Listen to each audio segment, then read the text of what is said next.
దేశ రాజధాని ఢిల్లీ అత్యధిక వాయు కాలుష్యం కలిగిన ప్రపంచ నగరాల్లో మొదటి స్థానంలో నిలిచిందని ఓ సర్వే వెల్లడించింది.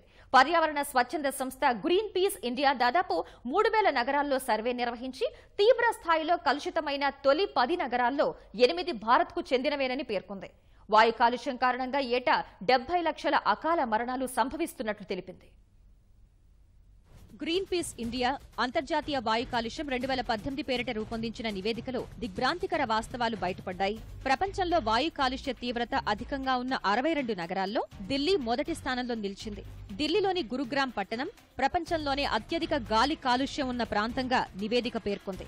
వాయు కాలుష్యం కారణంగా వచ్చే ఏడాది ప్రపంచవ్యాప్తంగా దాదాపు 70 లక్షల అకాల మరణాలు సంభవించే ప్రమాదం ఉందని హెచ్చరించింది. ఫలితంగా ప్రపంచ ఆర్థిక వ్యవస్థపై చెడు ప్రభావం పడుతుందని అభిప్రాయపడింది.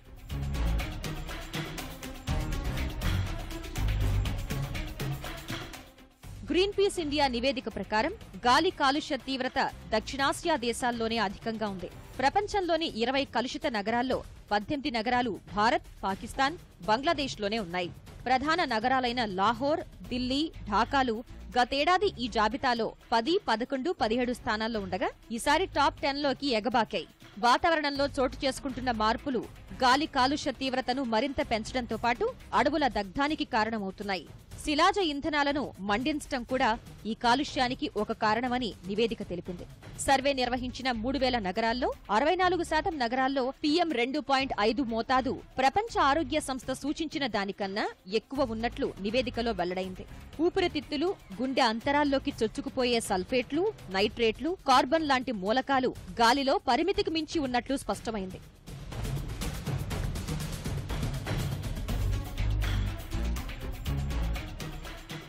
రెండు 2017లో వాయు కాలుష్యం పరంగా విపత్కర పరిస్థితులు ఎదుర్కొన్న చైనా 2018 వరకు 12% కాలుష్యాన్ని తగ్గించుకోగలిగింది.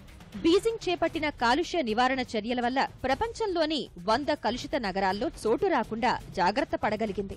చైనాలో అత్యధిక వాయు కాలుష్యం కలిగిన నగరంగా ఉన్న హోటన్ గ్రీన్ పీస్ ఇండియా జాబితాలో 33వ స్థానానికి చేరుకుంది. వాయు కాలుష్యాన్ని నిరోధించేందుకు చైనా కట్టుదిట్టమైన చర్యలు చేపడుతున్నప్పటికీ ఇండోనేషియా, దక్షిణ కొరియా, వియత్నాం, థాయిలాండ్ లాంటి దేశాలు మాత్రం వాయు కాలుష్యం వల్ల తీవ్ర పరిణామాలు ఎదుర్కొంటున్నాయి.